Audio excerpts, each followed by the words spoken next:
We'll get started. And then once I give my little talk, I'll go hunt him down if we don't find him. So anyhow, happy Monday, everybody, and happy beginning of October. It's great to have you here. It's almost impossible to believe that we're in October, but if you arrived here, you arrived at the Be On Air Forum, which is put on by the Be On Air network of media schools, our 7 locations in Ohio, in Illinois, in Colorado, and in Florida. We are now actually beginning our 3rd year of these webinars. It's been amazing. The time has really moved on. And these webinars are put on, as I said, by Career Services with the goal of really bringing together our students and our alumni and our community members who are interested in media and interested in talking to professionals in the field and learning more about the areas that they're interested in and to learn about areas they don't even know about, because we all know you never know what you don't know. So we're always glad as we come together on these webinars, which are always so filled with great information. If you're following us in real time, welcome. As we move through the hour, I'm going to try to be very quick.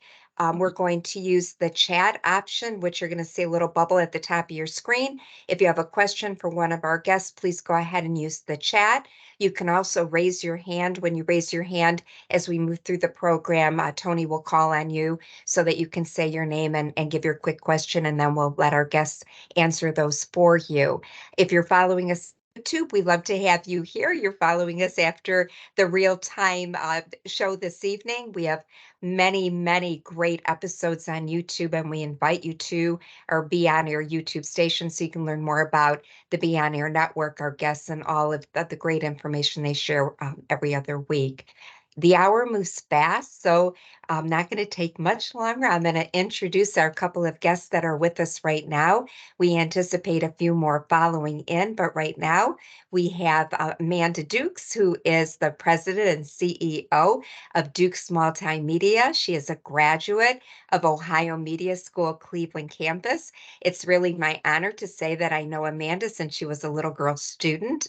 Not a little girl, but I say that with a lot of love, and watched her go through the program, graduate, and really blossom into an amazing entrepreneur. She also has her own podcast, The Amanda Effect, and we're going to be tapping into what she has to say about podcasting.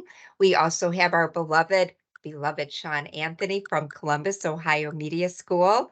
He is an on-air personality. He is a podcaster.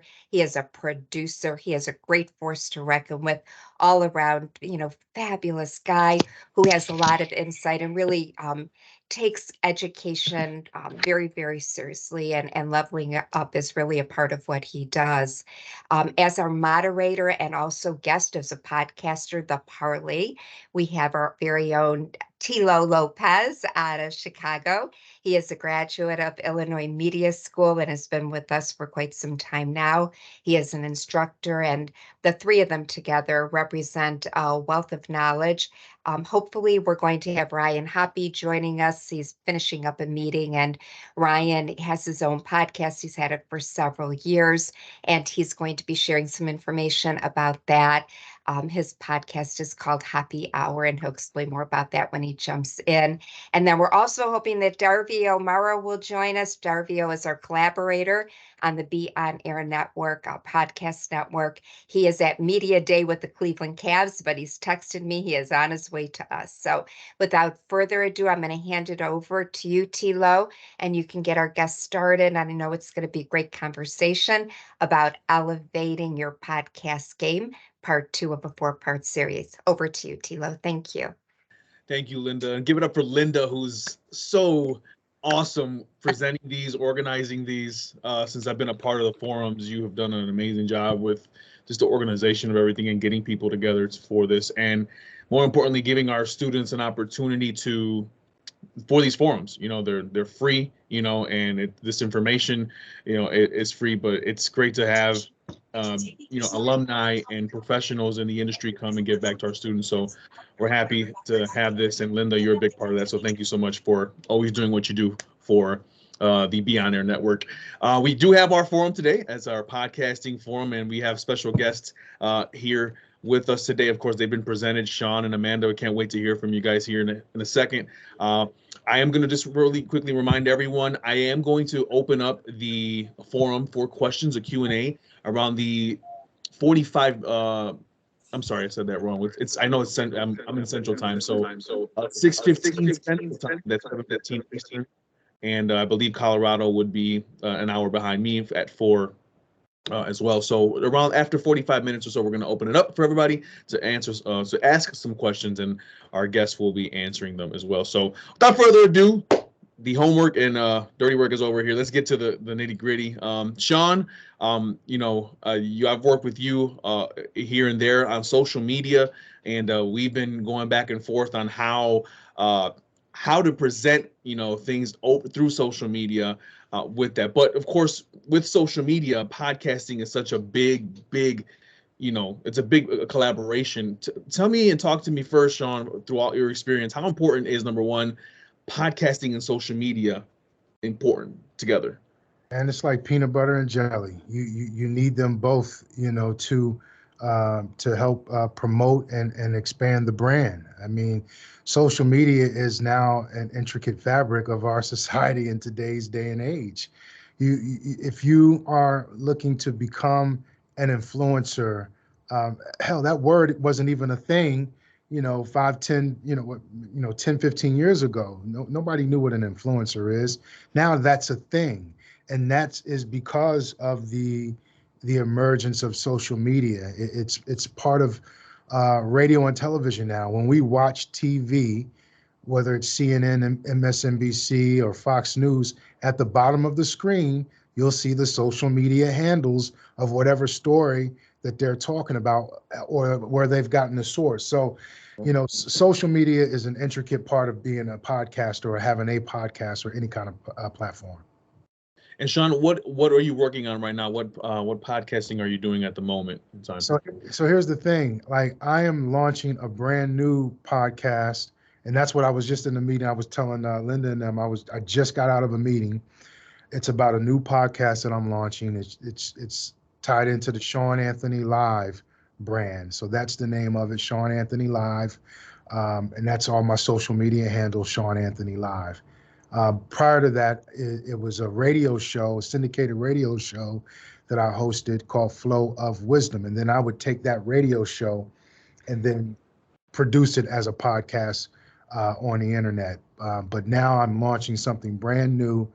And I can't wait till everybody gets to see this, what I'm cooking up. That's awesome. Amanda, same thing with you.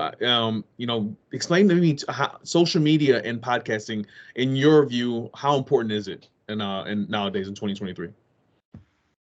Kind of like what Sean said, social media and podcasting really go together. It's a beautiful tool now and necessary for marketing.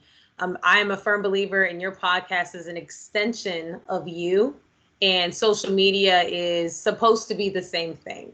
So to me, if you're promoting your brand, your podcast, and what you're doing, those two things absolutely have got to come together and connect and collide in collaboration for your show to really grow. And for people to get to know you, like if they're going to be trusting you to be talking and giving them information, they're going to want to know who they're talking to or who they're listening to and who's telling them things. So your social media kind of helps them get more comfortable with that. It helps bring them in to feel like they are a part as well. Keeping people engaged and a part of, it makes them feel like it's their podcast, which is what you want. You want people to really feel that connection and energy from you. And social media is a beautiful tool to do that with. What podcasts are you associated with right now, or podcasts? Right now, I'm not working on any podcasting projects at the moment. I am in the works of, I guess, rebuilding mine, the Amanda Effect, because as we grow as people and learn new lessons, there are things that you have to rebuild, regrow. The foundation kind of needs to be relaid. So that's what I'm working on now. And sometimes that takes time. My podcast is about being authentic to who you are, when really it's just, staying in the moment, being present with you. So for me to do that, there are times that I need to take that for myself so I can give to people what they are expecting to get from my podcast. I've been a part of live shows and live production, live events. So currently at the moment, as I work, I'm kind of in event management, which I'm very much noticing that producing a podcast, producing a show is nothing but event management. So it's really cool to see how those two things come together, because again, they can collide and really help you grow and show your brand and show your podcast in different avenues. That's kind of why I love the media world. No, I'm sure we all can relate to that. It's awesome. Sean and Amanda, branding is so important. Back in the day, I always hear, people talk about how branding really wasn't a big thing, like individual branding per se. And now with social media coming out years ago, and of course now after COVID, podcasting is a huge thing. Branding is important, and obviously you guys making sure that whatever you're doing podcast wise is being seen. So I'll go to you first, Sean. How did you carve the way? What was your niche to get into podcasting and to have success in that area? As far as branding and podcasting, how were you able to make it be successful in that with nowadays branding being so important in 2023 individually? It's crazy. One of my former teachers, I went to a career performing arts school here in Columbus. My radio and television instructor, she reached. I still stay in contact with her to this day, even though I graduated like 5 years ago. Don't let these grades fool you. That's a joke. But one of the things she pointed out to me some years ago, she's like, Sean Anthony, you're always reinventing yourself. And it didn't dawn on me that that's what I was doing. I was just always a driven person to always evolve myself. So take a road trip with me. I'm gonna try to be brief, but when my radio career launched in Columbus, Ohio, my night show was called the All Night Flavor Show. Then when I went to Detroit, the station was Hot 102.7. So I was the Hot Boys, me and my co-host. So I was Hot Boy Sean Anthony. Went to DC, it was just Sean Anthony. Went to Virginia. I started to rebrand myself because I wanted to get more into motivational speaking. So I became the moniker Sean Anthony, the hip hop motivator. And then while I was in Virginia is when I launched my talk show, Flow of Wisdom. And in 2013, it got picked up for syndication. And I was just always evolving and rebranding myself. So then 6-7 years ago, I moved back to Ohio. I was like, man, what am I going to do now? Sean Anthony Live. So now I'm in this new phase of rebranding and evolving myself. Hence, that's why my podcast is called Sean Anthony Live. And I think that you should always reinvent yourself. You should always be willing to grow and evolve. When you look at, some of these massive brands like a Nike or McDonald's or Taco Bell, they're always revamping their menu. They're always, creating something new to their brand to evolve it and make it more relevant. So I hope that long-winded answer answered your question, but I think those are some of the things that stand out to me as far as my brand and podcasting. No, that's great, Amanda. Same thing to you. How important is it, and how did you find your niche? First of all, Sean, I love that. I'm going to piggyback real quick because it's more so people in this world, we call it rebranding, right? But if you're in like regular life, that's just called growth. And so you just go with what you're growing through. And I love that because I want, again, like I'm big on that. Like people think, well, this is what they expect of me, so I have to give them this. No, you don't. That's not who you are anymore because you've reached new heights or you're doing something different, then that's perfectly fine. That means that your audience might change. And that's okay. That means that they have somebody for them now. Now you have to go be who you're for. So I love that. So for me, that's kind of what I had to learn, though. I definitely had to learn that. Ohio Media School was for sure that moment because I love telling people I did not like podcasts when I was at school. Like I was like, this is the stupidest thing I ever heard of. I started my podcast to really gain experience so I can be on radio and completely fell in love with what podcasting was about and the opportunities and the endless amount of opportunities and growth that podcasting has. So for me, branding myself is being true to myself. Like I said, making sure that I take that time and know who I am. So to find my audience is to find me. I used to believe that, oh, I have something for everybody. Maybe, but maybe certain people aren't ready to receive what you have. So you have to know what you're giving and who you're giving it to. I did a couple coaching calls, a couple podcasting things myself to make sure that I knew I could break down within like 3 lines who my audience truly was. And that really helped me even deliver the messages that I wanted to deliver to my audience. No, that's important, Amanda. Absolutely. You have to be able to know what's around you, who's around you, and who's listening. So doing that is great. I'm getting word that Ryan Hoppe's on. Ryan actually a graduate of IMS as well, out in Lombard, if I'm not mistaken. Ryan, are you there? What's up, guys? Hey, Ryan, good to see you, man. Dude, I was having the biggest panic attack trying to join this, but I'm glad I'm here. We're glad you're here too, man. It's good to see you. It's been a while since I've seen you, man. We've seen you, online. We've seen your progression through the happy hours. Actually, I tuned into the happy hour a lot back in the day when you were doing it, and it was great content. You were a successful podcaster out there in Tampa as well. You've been doing your thing. The question I was asking the guests here is, how important is it? How important is branding and podcasting together, and kind of what was your niche when you started doing it? You got to have, the biggest thing is you got to have an original name. If there's a podcast that already has the name that you want to do, you can't do it, because then you're never going to be found. That's why I wanted to do the Ryan Hoppe Show, but it was such a boring name. And my grandma used to say that it was Hoppe Hour 25 years ago when I was a kid. So when I moved out of my house 7, 8 years ago, I just came up with the idea. And I've worked for various radio companies in Tampa.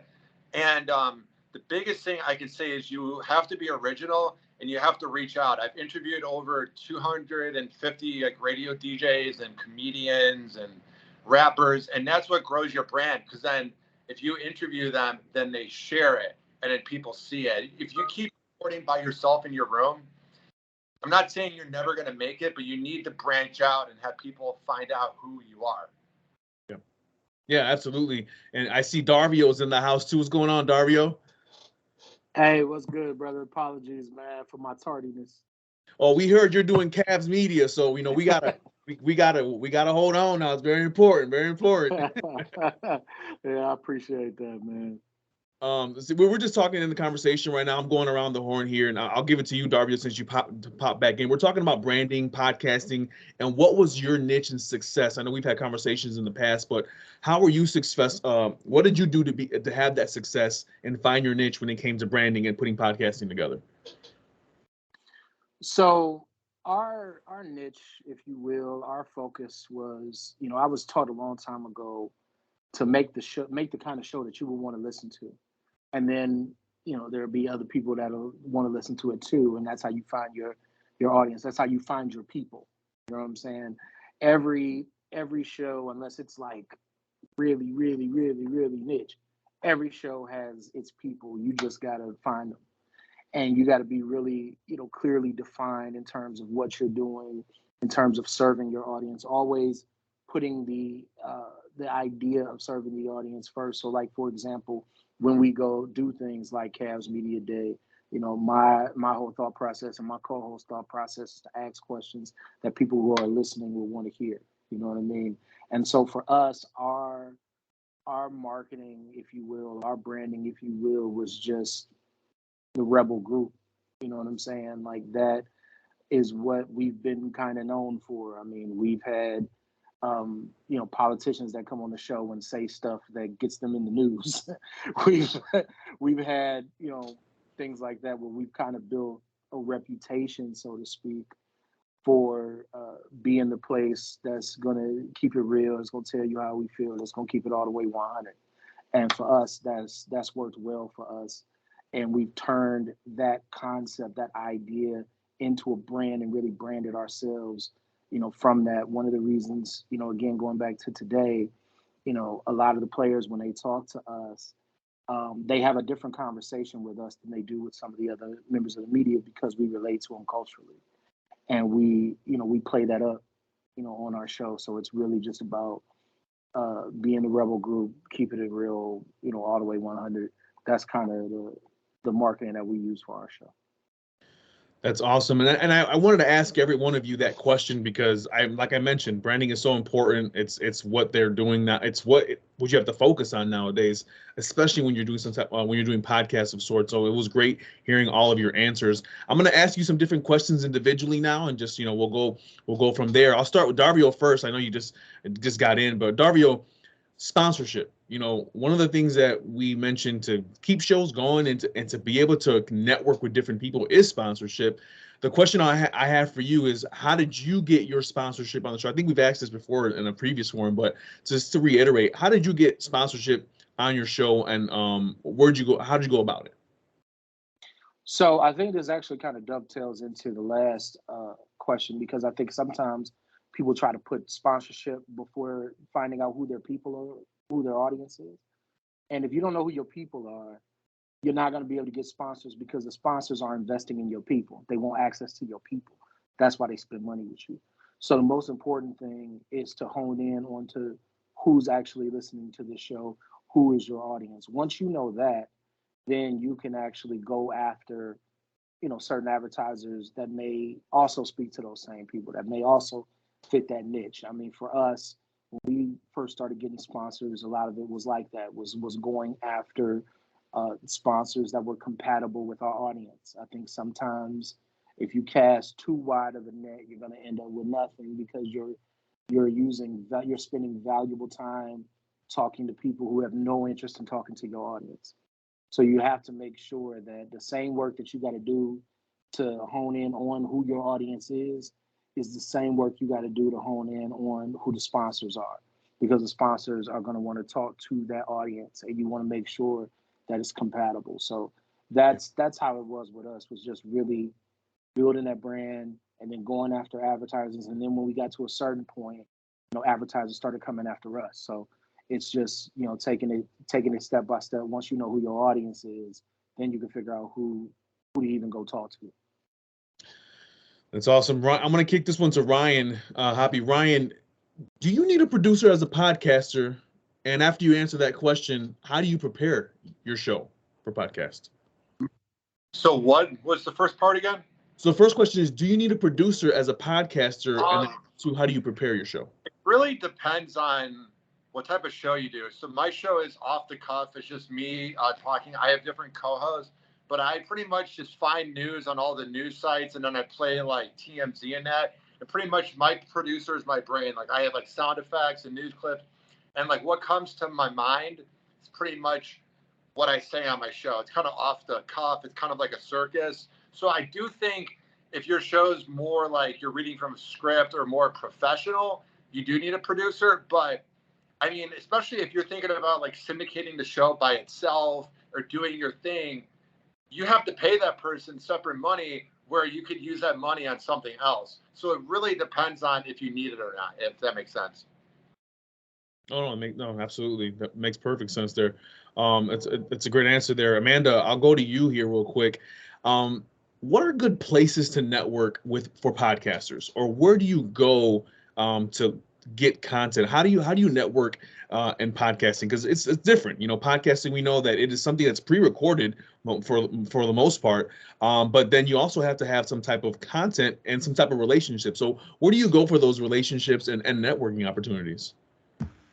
I love this question. Something that I learned from Ohio Media School is you're always networking. But some great places definitely to go is in your community events. That to me, what is the best place to me to start networking, because those are the people closest to you. And again, people like to feel like they're a part of, and it's reachable. I think sometimes when people see like big shows or big name podcasts, they seem so far off or so far fetched, right?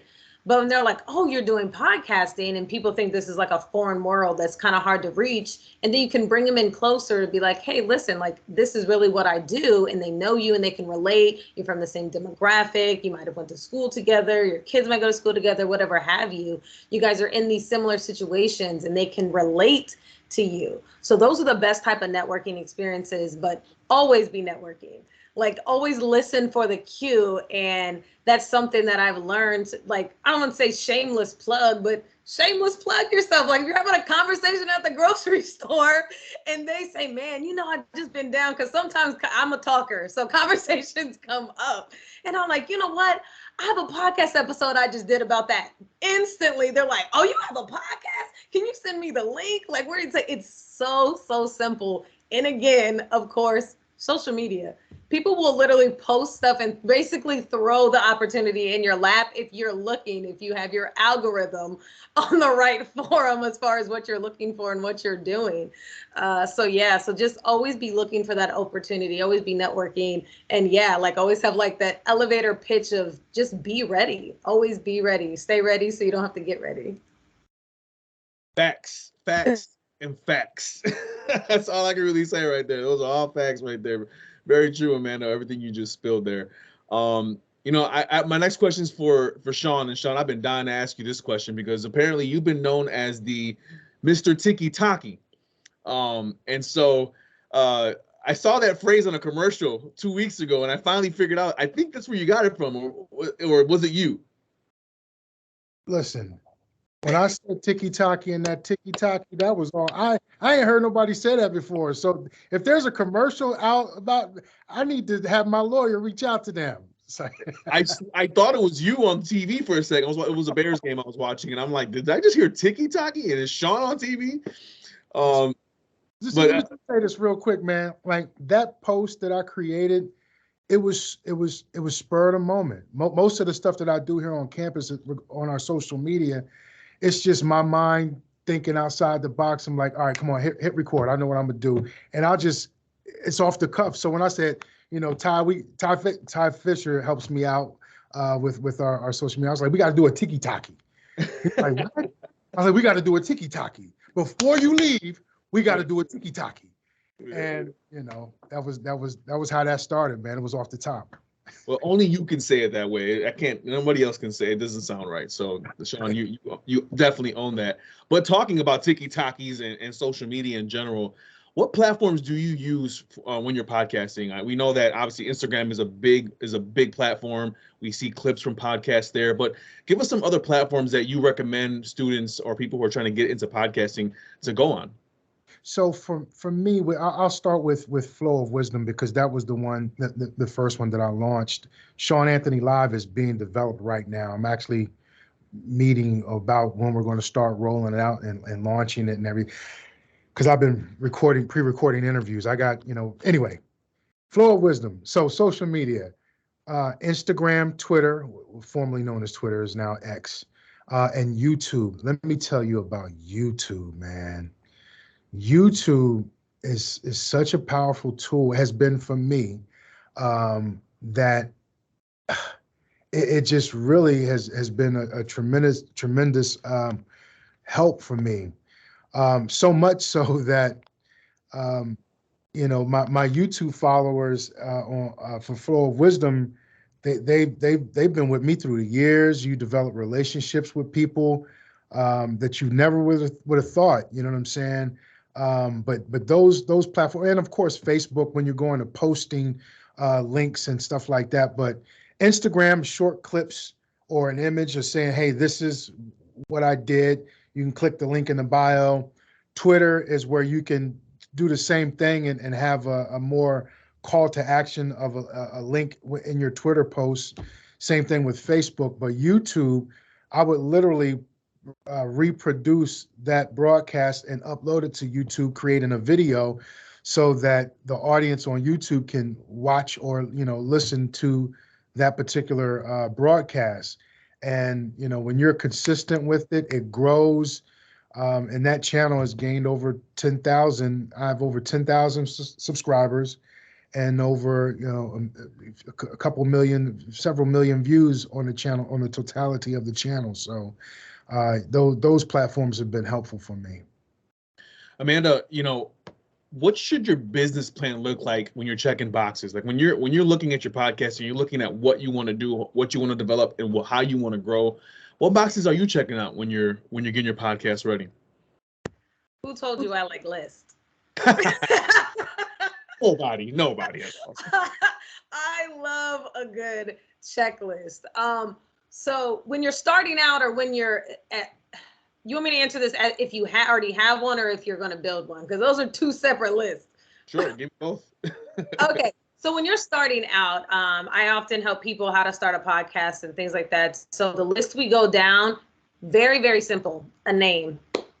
If you give it a name, sometimes these things spark with you like, oh, now I can play on words. I can do this. I can have an episode about that. Sometimes this creative juice just gets to flowing. And that is sometimes the hardest part. So some people don't like that to be their first thing. So I always ask, well, what do you want to give to people? Like, what is your purpose for this podcast? It can't just be to talk. And these are all lessons that I learned as doing mine.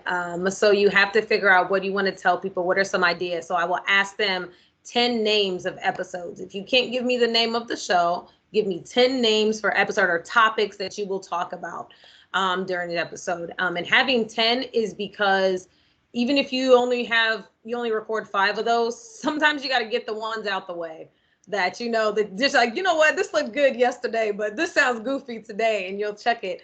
When you're coming up with a name, I say the same thing, write everything down, get it out your head. Every idea that comes to your mind, get it out, because that way you can look back at this list, and more importantly is what you don't want. So you can start, crossing stuff off and making sure you don't know what you need. Far be it for me to say that equipment is not important. However, I don't like equipment to be the thing that causes you not to start your podcast, because I started my podcast with a cell phone and nothing more, and grew it, cameras, lights, and all, whatever have you. So I don't like that to be a thing, but you can write what you want it to go to, the equipment that you want to have, because that helps you build. It gives you a vision. It gives you something to reach for and go to. So that's how to start it. During it is, of course, I think your following, like, how then people's responses. I think that you need to have like reviews. So like asking people for review, like if they've listened to your episode, hey, can you do me a favor and just let me know how you felt about it, or go leave a review on, Apple or something. So I know, regardless of what it is, I want people to be comfortable, because my job, again, we're here for our audience. Darvio talked about serving your audience. That is what we're here for. And you want to make sure that they're getting what they came for, or they're going to stop coming. So I think that that's a big thing, and really continuously developing your craft. Don't think that you got this thing figured out just because you've been doing it for a while. Always be learning, always be doing stuff, watching different forums. Sean just said he had a YouTube. I'm like, I'm gonna go check it out to see if I can learn something. Like, there's always something you can develop, because again, even watching other people is like, I hope I don't come across like that. So then you're gonna go watch your stuff and be like, okay, I need to adjust. Which brings me to my very next point. Go watch the tape. Go watch yourself, listen to yourself, whatever kind of podcast it is. I found out I didn't all the way finish sentences sometimes. Like, that's why. And I would look at my co-host like, why did you not tell me I didn't finish that thought out loud? Like, I get so excited about whatever I'm saying, I forgot to finish the point. So that's just to say, like, everybody's learning, everybody's growing. Just constantly be making sure that you're developing your craft and staying on top of it. It's all about practice. Football players go to practice every day, and they're making millions. We can practice. Yes. Yeah, that whole watching yourself ordeal is very true. I have gone back myself. This is for everybody out there. I've gone back myself and watched myself talk and said, oh yeah, no, we got to fix some things. We got to fix some things. The and different words, you just got to fix something. So it is a very healthy thing to do, Amanda. You are not lying about that. And that's not to beat yourself up. That is for constructive criticism. I like to say that. That's not to give up on yourself. Like, oh my God, I look terrible. Things that we notice, most people probably aren't noticing it. We just have a different eye and ear for things. But that doesn't mean that you cannot perfect it and do better at it for you, because then you'll feel more comfortable. You'll be more confident. And again, that'll come across. Indeed. In about 10 minutes, by the way, for everyone on here on the forum, we're going to be opening up a Q&A session. So please stay tuned. And if you have any questions, please start writing them in the chat. We're going to get to them in about 10 minutes. So we're going to open up that Q&A session here in just 1 second. Ryan, I want to go to you real quick. Ryan, getting endorsed is huge, right? In any capacity, I believe, myself. But getting endorsed from an industry professional or somebody who is really in it, being successful themselves, is a huge thing for people who are doing podcasting, in my opinion. How did you go about getting endorsements on your end? How many did you have, and how did you go about it, essentially? So I currently have 8 sponsors. One of them is a barber where I get a free haircut whenever I want. One's a boxing gym that I can go to whenever. It's about like how you can promote people and how they can help you out. And then if you want, like, I have a few like promo codes for like Kava and Kratom, for this hemp lemonade, and for this Delta 8 honey. And pretty much what you do is think about whatever company you want to have sponsor you. Go to their website and go to like their like email, if it's like info@whatever.com, and send your resume and send them what you can do for them. And you'll be happy with how many people get back to you, because they want promotion too.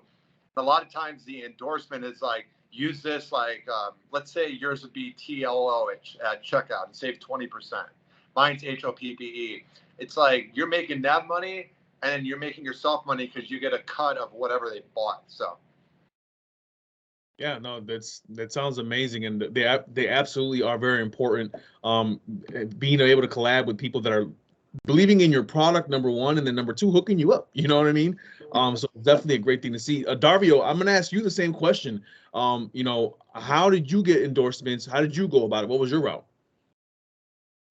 So the first one that we did, we just was like guerrilla style, man. Once we really built up that fan base and really built up that identity, man, we just went after it. I think sometimes podcasters will be surprised at how many things they don't get just because they don't ask for it. And I think a lot of times, man, you just got to go out there and just go do it. So for us, it was just, guerrilla style, just going out there and looking like one of the things I did is I sat, once the show was starting to grow and things like that, I sat down and I came up with a list. Amanda loves lists. So I came up with a list of 10 potential sponsors that I thought would fit our show and would fit our audience. And then just kind of started working down the list. You know what I mean? And so I think sometimes, like I said, people don't realize that, they don't have it because they're not asking for it. And so for our first one, man, we just kind of just guerrilla style went after it. Yeah, that's one thing, and this is going to be my little tidbit just from the forum myself. I'm going to encourage everybody out there. And Darvio, that was great. You got to open your mouth, man. You got to go ask questions. You got to talk to people. If you don't, it's like our parents used to tell us, and I'm assuming they all used to tell us the same thing. A closed mouth don't get fed.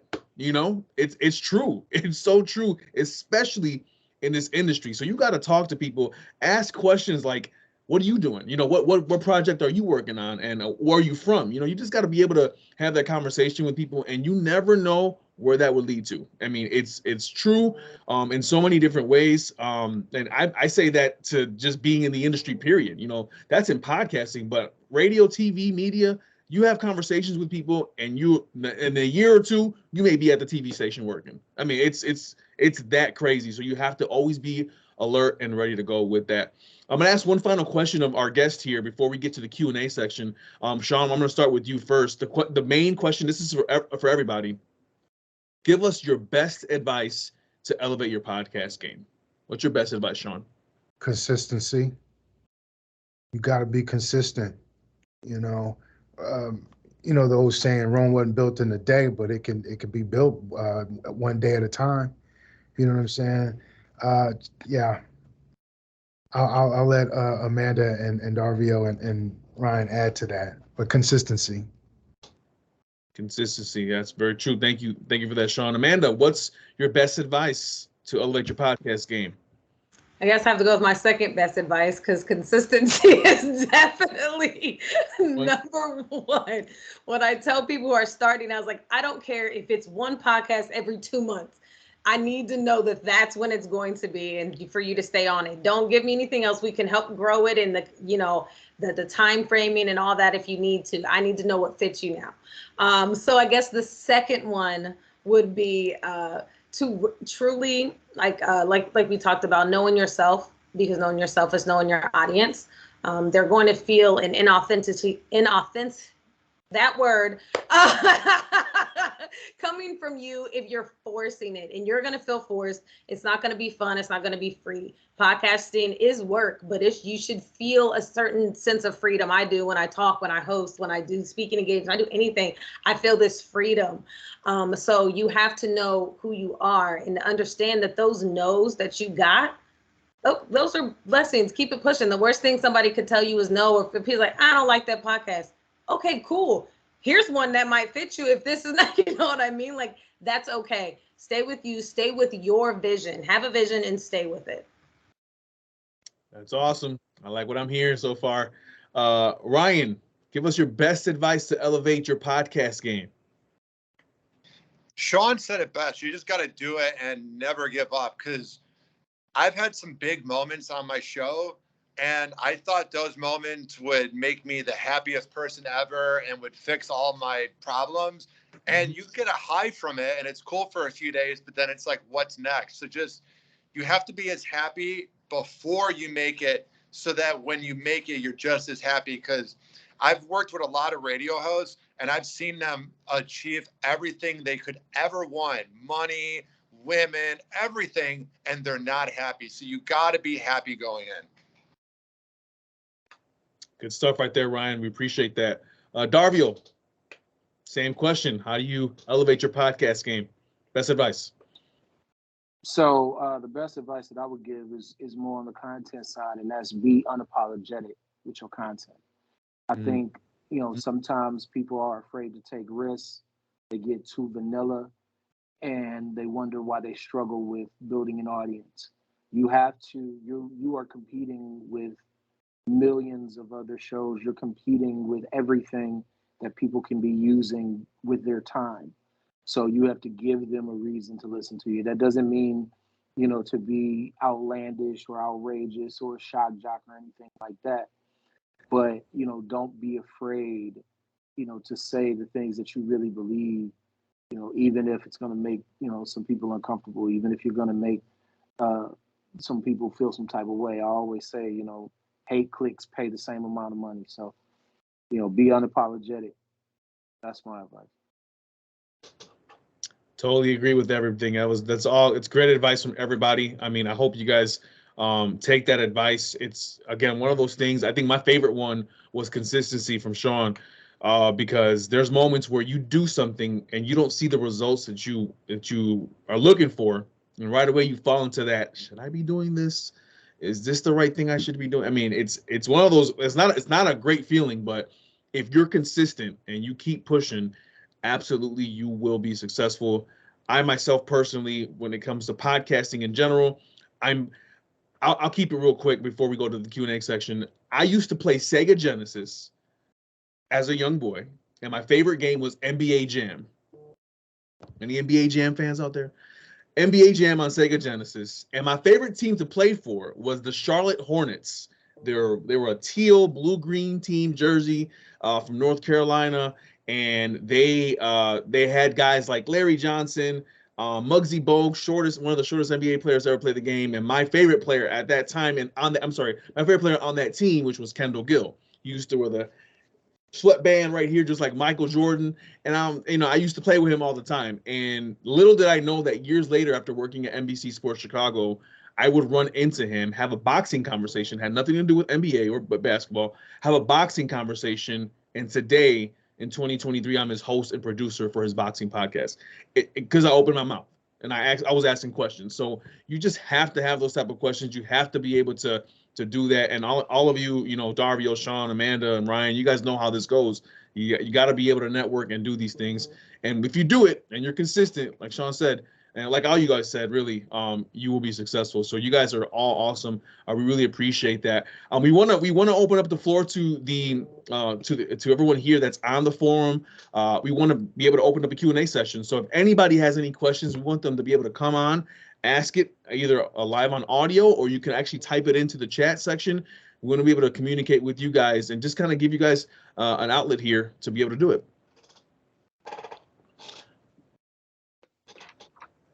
Okay, we're getting some hands. Here we go. By the way, Tawana, thank you so much. She said congratulations, Tony. I appreciate that. Thank you so much. Tawana, thank you. Okay, we do have somebody who raised their hand. Dawn, do you have a question? I just wanted to say that I have been here with M&S Media at Ohio Media for 2 years, and I just got done with my last bit of work for the associates program. And I just want to say that I want to thank you, Mr. Sean Anthony. I love you, Broham. And I'm really privileged for being here. Thank you, Miss Lynda. I got the privilege to do a lot of things here, and it was hard for me to find my balance. But I just want to give you guys a sense of knowing that I am very, very ready to use my skills now. So please hire me, like 2 hours a week. I don't care. Something. That's all. Sorry. Nice to meet everybody, by the way. Oh, Dawn Marie. Dawn, thank you so much for chiming in here with us. I know Tawana says congrats, Dawn, and yes, we love you, Sean. Yes, Sean, you got some fans, Sean. They're just they're raving about you. What's going on, man? My students, man. I love them too, man. Those are my students. Hey, can I just add something real quick, man? First of all, this was a true pleasure to be on this platform and sharing it with you guys. I'm learning something. I don't know about you students out there, but I'm learning something. I'm taking lots of notes. Amanda, man, I love what you said about finding my audience is finding me. That's profound. I love that, man. Like, because one of the things that we teach here is you got to know who your target demo is. No matter what, if you work for a radio station or a TV station, it's all about who's their target demo. So you have to know who your target demo is when it comes to this podcast. And here's something interesting. When I first started Flow of Wisdom, the talk show, and then I produced it as a podcast, I was still the night show host on the hip hop station in VA in Virginia, So my target audience on the radio was female 18 to 35. But when I started looking at the analytics on my podcast on Flow of Wisdom, when I look at the YouTube channel and stuff, it was men 25 to 54. And I was like, wow, hold up. I start scratching my head with the ladies don't like me or something, you know what I'm saying? But it was the content. It was the content that I was discussing on Flow of Wisdom. It was totally different than the hip hop audience. So, and then when I seen that, I was like, okay, I really got to hone it in and cater to this audience and give them what they want, But I just love that. And then being unapologetic, what Darvio said, like I'm just learning a lot as well, man. So I really appreciate all of you on this panel. Yeah, that's some good stuff right there. You guys have all given great content. Amanda, were you going to say something? I was just going to tell Sean the same thing. We were talking about always be learning, and literally, like I've actually been sitting here just taking all of this in. I never think that I know enough, no matter if somebody's doing better than me or they just started out. Like I said, I do podcast coaching. So even some of like the people that I'm coaching, they'll say something. I'm like, that's a great idea. I never thought of that. And I think that that's beautiful about this creative space and in the media world. It doesn't matter your background, your age, your demographic, what have you, something is always to be learned and said. And again, that's remaining open and having the confidence within yourself to project that out. Like I love Dawn's confidence. She came in here like, hey, I got my skills just in case y'all looking. I love that. And with consistency, you need confidence. So absolutely. I love that. Just little extra tidbits for you guys that we're all here with you, not just for you.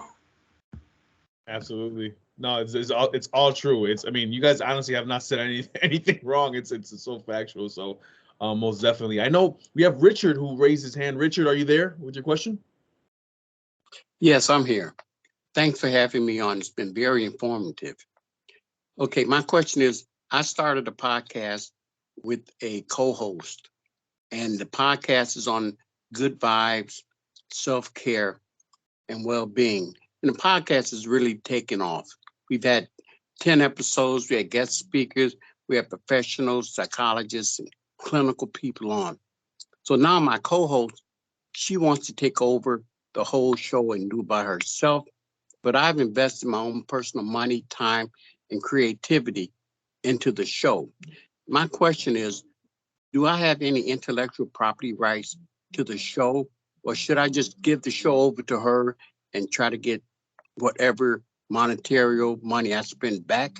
It's becoming a real problem, and I just want to solve this as best as possible. Thank you. Anybody want to take that question? Yeah, I'll take it. Because I Take it, had to deal with something not exactly the same, but somewhat similar. So number one, the first question would be, who created the show? Who was the creator of the show? That's going to increase the argument in terms of who controls the intellectual property. Second of all, who's uploading the show? Who's the one controlling the hosting of the show, the podcast hosting, and all that kind of stuff. All of those things are really going to determine what your rights are, so to speak. If you created the show, if you're the one who's making sure the show gets hosted and posted and all that kind of stuff, then it's your show. And, then hopefully y'all won't have to fight it out. But really, if that's the case, if it's your show, then, she's the one that can go start something else and you keep that show and then just find another co-host. But I would start with, who created the show, who is posting the show and stuff like that. Because if you go and look, when you upload the shows to, whatever platform you're using, they all have, like, especially Apple, but they all have a copyright somewhere in your metadata. And so that's going to be really your strongest argument if you're the one that's uploading the shows, if you're the one who created the show. So just check your metadata, check what the copyright says. If you got Apple, go to Apple Podcasts and look and see what the copyright says in the metadata. And whoever started the show, that's the person that's going to have the strongest argument. Richard, hope that really helped out. Thank you. Awesome. Thank you very No much. problem. Can I take this time real quick to remind everybody? I love that Richard asked that question because although this is fun and this is creative, sometimes your creativity absolutely needs protected. My sister, she happens to be a lawyer, so she made me think that way because I was like, oh, this is fun. I'm just doing this for experience. But when you start getting co-hosts and working with people, even doing interviews with professionals, having like even a simple contract drawn up. I do a lot of contract work. So like I usually have, like a generic contract that I can shift words as it fits. But spending the money to get a generic contract to fit the wording is definitely beneficial for the long run. This is your brand. It's you, it's your creativity. It 110% deserves to be protected and taken care of. Agreed. Absolutely. Queen AF. I'm gonna leave it like that. But Queen has a question. Are you there? Yes, I am. Thank you so much. Real quick, as a person who's coming up independently, like not in school or anything like that, are there any outside non-traditional ways to look for support that are outside of like family and friends? Anyone want to take that one? What type of support? So like just other ways of really learning, like you talking about needing to be protected, but you also have like a sister that is a lawyer. So I don't really have a lot of that around me, but there are a lot of things that you don't really think about when you're trying to do this creativity thing. And you are also looking to make it into a business. So maybe more of the business aspect support wise. Anthony, I see you want to say something. I see you go like this. Just to add to it, Amanda, then you could take it over. But I just want to say, anyone that's showing a genuine interest in you, like for me with the Sean Anthony Live, I had a meeting some months ago talking about this vision idea of me relaunching this podcast with a couple of individuals, and they've been supportive of me. Like, what can I do to help? Oh, really? So I'll throw a little bit out and they would help and not only help, but go above and beyond. I'm like, okay, I see I'm developing a team here. And that's what it turned out to. So from one person to 3 people. I have one person that's helping me schedule, getting interviews for me as far as entertainment and hip hop artists and stuff like that. I have another person helping me more on executive administration and just behind the scenes, and also helping me get different other types of interviewers, guests. So, find out those people that you talk to about your dreams, your visions and goals that take a genuine interest in you. That's your support outside of your family. I agree. That was essentially what I was going to say. Like when you're preparing yourself, it's amazing how God just starts bringing people around. But you do have to, like we talked about earlier, say something. Like Tony said, he was just having a conversation about boxing and ended up where he's at. And it really is. And you'll know people have a genuine interest in you. And Sean said something that I want to make sure everybody caught. He said they showed interest and he gave them a little bit. Don't give them everything. Give them a little bit, see what they do with it, because trust is a very big thing. Like I said, like the protection of it is real. So give them a little bit, see what they do, see if they're genuine. And if you're looking for spaces, I know there's Facebook's groups. And again, I am a firm believer in community. I have reached 90% of my opportunity from simply being out in my community, meeting people and talking and things like that. So just be ready and prepare yourself. Keep doing what you're doing. People absolutely will gravitate towards that. It's awesome. Tanika has a question. Tanika, are you there? Hello. Yes. How are you? Hello. Can you hear me fine? Okay. My question is, you were talking about getting sponsors. What is a realistic percentage that you would ask them for? And also, what are some other ways to monetize it? Anyone? Ryan or Darvio? Sorry about that. I would say 10 to 20%. It's pretty good.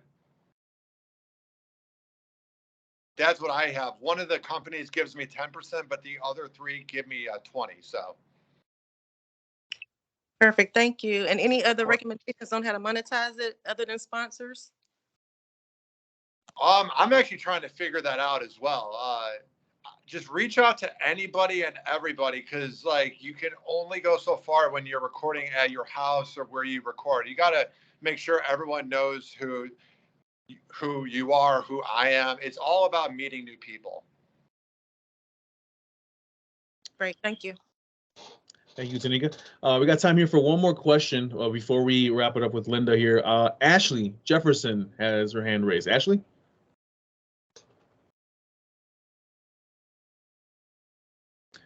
Is Ashley Jefferson there? Ashley, are you there?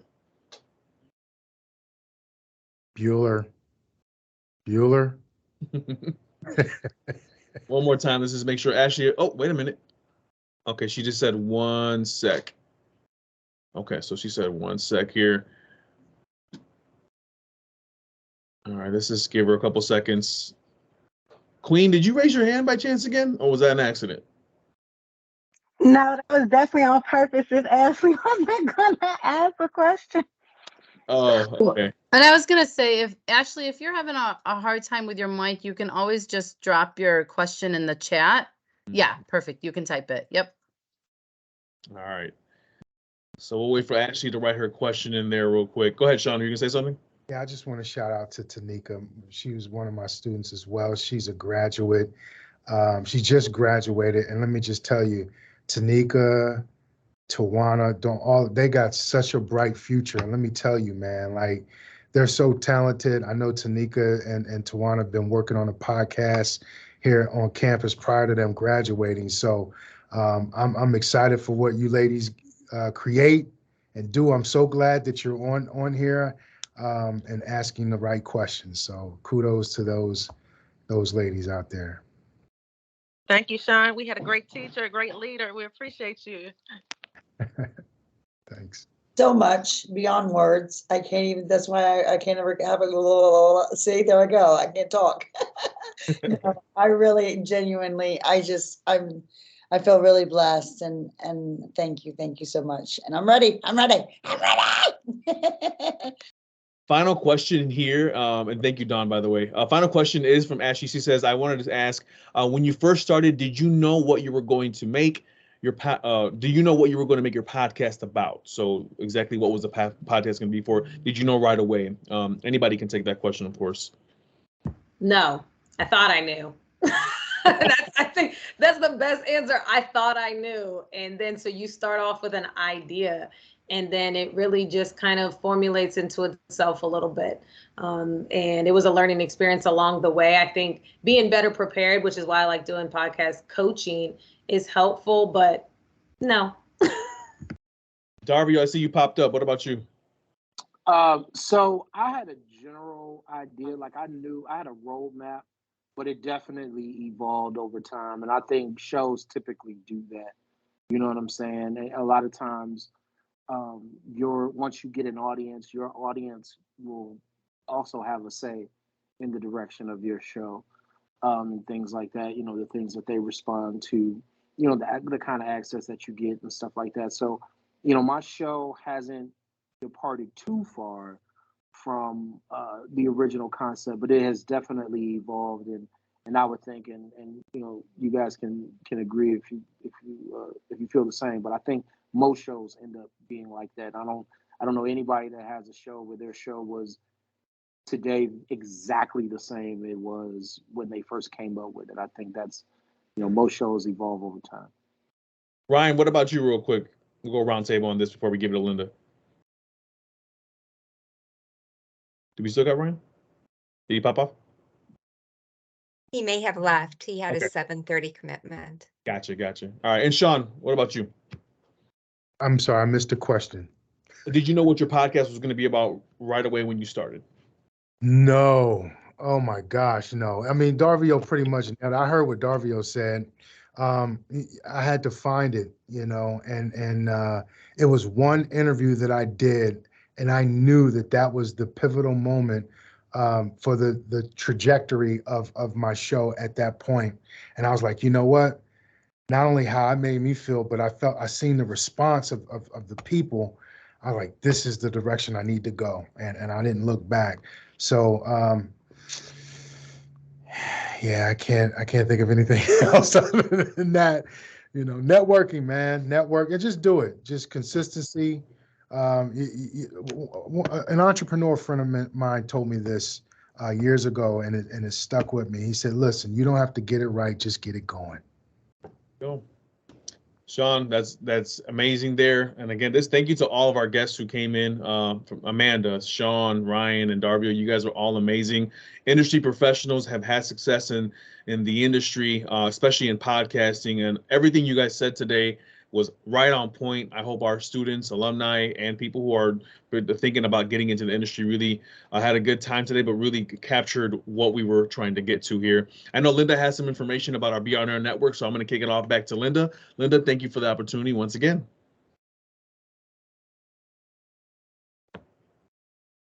Oh, well, okay. Okay, I don't think I'm on mute anymore, am I?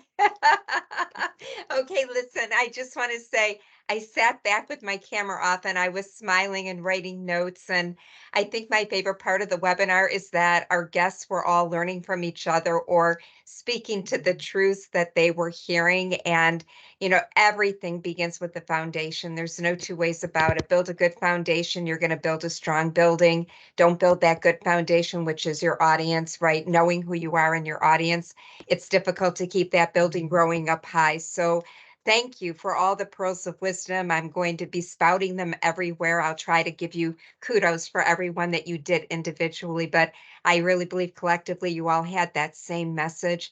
A big thank you to our guests that joined us, our attendees, and, you know, really shared their time. This was a great roundtable. We are so blessed in the BeOnAir network to not only have great students that become amazing alumni and offer back to who we are, 37-year history, but also to have instructors, some of which started with us and have grown with us, others that have seen what our goal is at the BeOnAir Network to really assist our students in gaining that great education and experience so that they can graduate and find that media career, using media in their career. That's a difference maker for them. You know, we take it very seriously, and that's why we come back every other week of the years, because we want you to learn and to grow from the pros, learn from a pro to be a pro. I could go on forever. I promise you I won't do that. But what I do want to say is in the chat, you are going to find a little bit of a fact information sheet about the podcast network, BeOnAir Podcast Network, that's coming about. I did put my email in there. I recommend touch base with me if you have a podcast and you're thinking you want to launch it. I love that advice. Just do it. You know, to quote Nike, just do it. Somebody said that to me years ago when I said, how do I get this thing I was doing started? He said, just do it. And I think about that all the time. For our guests on our roundtable, if you haven't already, please put your contact information, a great way to find you, whether it's LinkedIn or an email, whatever's good for you, so that our attendees can grow with you. As always, I think I need some great parting words for these BeOnAir forums, but I will close by saying thank you from Career Services. Thank you from the bottom of my heart for really opening up some thinking about futures that everybody's excited to be a part of. And for everybody, just do it. Just do it podcast wise. We can't wait to see it and hear about it. You're awesome. Have a great night. Good night, everybody. Thank you so much. Thank you.